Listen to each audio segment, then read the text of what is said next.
संविधान सभा की बनाई हुई अलग अलग समितियां अपने काम में लगी हुई थीं और सरकार को भी इस मुश्किल वक्त में बहुत कुछ संभालना था।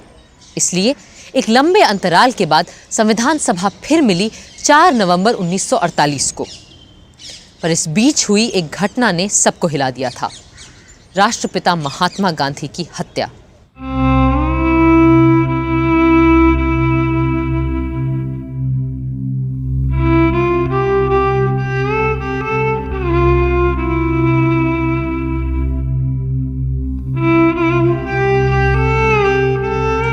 जाहिर है संविधान सभा में सबसे पहले बापू को श्रद्धांजलि दी गई और मौन रखा गया।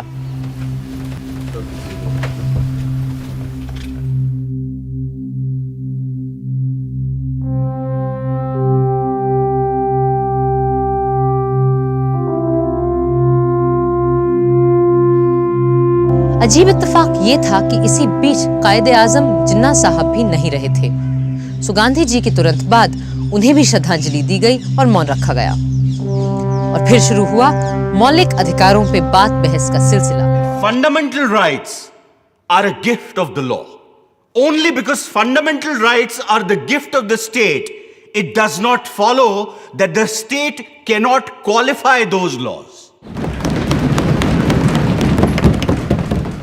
जनाब सदर साहब, इजहारे ख्यालात की आज़ादी का वादा किया गया है। मुल्क भर में आने जाने रहने की आज़ादी भी दी गई है और मन मर्जी से ज़मीन जायदाद खरीदने बेचने की आज़ादी भी मिली है। पर हर छूट पे कुछ ना कुछ पख भी लगा दी गई है। जनाब सदर साहब, ये निहायत ज़रूरी है कि कम से कम कुछ सिविल आज़ादियाँ हर शहरी को ऐसी मिलें जिन्हें छीनना किसी लेजिस्लेटर के लिए भी नामुमकिन हो। इसीलिए हमारे आइन को चाहिए कि वो इन आज़ादियों को हर सूरत महफूज रखे। बहुतों ने मूल अधिकारों की तारीफ की तो बहुतों ने उन पर सवाल भी उठाए। Sir, there are two novel things that are not there in any of the constitutions of the world. First of all, the eradication of untouchability. As a member of the so-called Harijan community, I welcome it. The second feature is the abolition of forced labor, begar. These provisions will empower and integrate a community that has been outside the pale of society. Further protection is being provided by reservations and also approved by this August Assembly. ज्यादातर लोगों ने इजहारे ख्याल की आज़ादी के सिलसिले में सिर्फ राजनीतिक विचारों को सामने रखने के बारे में ध्यान दिया, एक्सप्रेशन या अभिव्यक्ति के दूसरे आयामों पर नहीं। इस हाउस के बहुत सारे सदस्य जानते हैं कि सन 1941 में फ्रीडम ऑफ स्पीच और एक्सप्रेशन के लिए महात्मा गांधी जी के नेतृत्व में हम लोगों ने व्यक्तिगत सत्याग्रह किया था और इस देश के हजारों नहीं लाखों लोगों को जेल के अंदर सड़ना पड़ा था।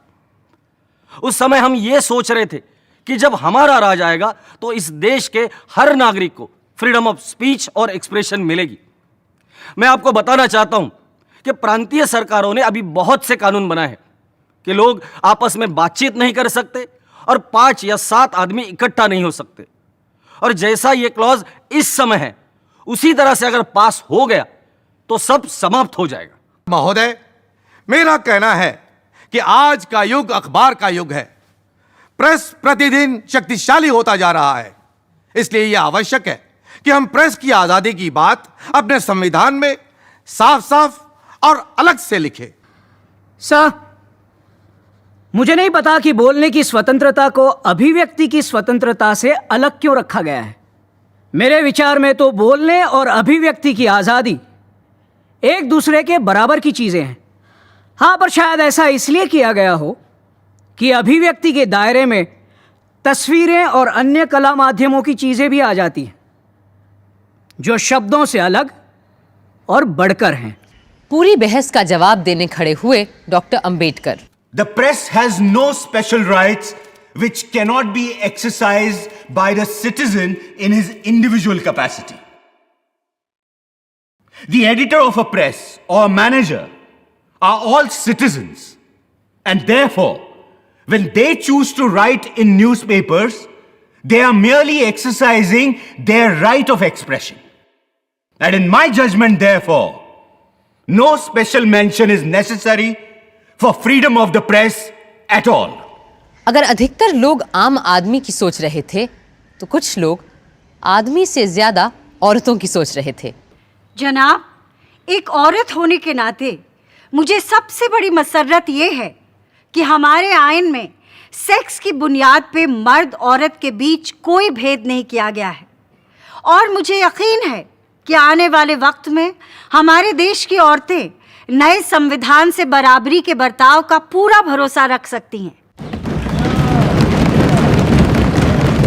आज 6 दशकों बाद औरतें आरक्षण की मांग कर रही हैं, क्योंकि हमारे सदनों में महिला सांसदों की तादाद औरतों की आबादी के अनुपात में ना के बराबर है।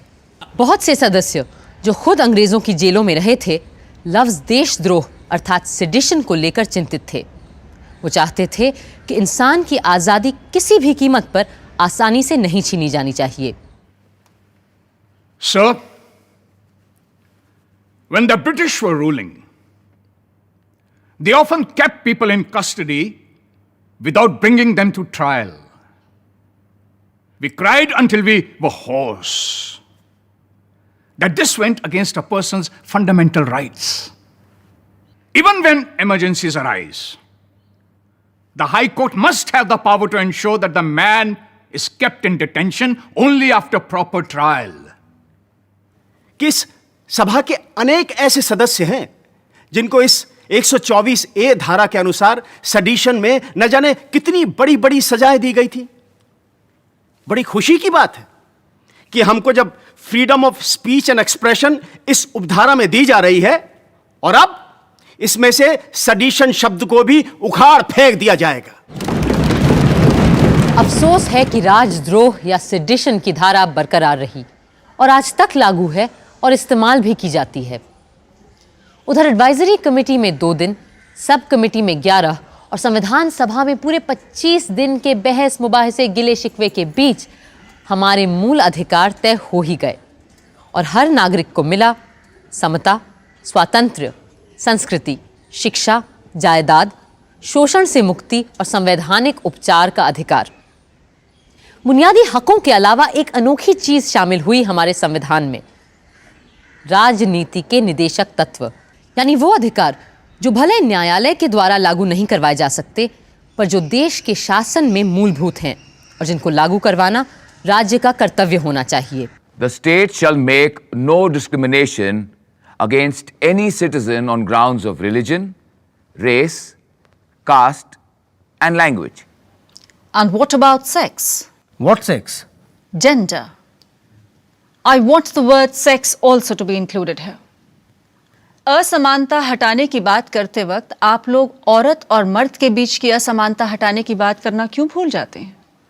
Then we can say that no discrimination shall be made on grounds of religion, race, caste, language, and sex.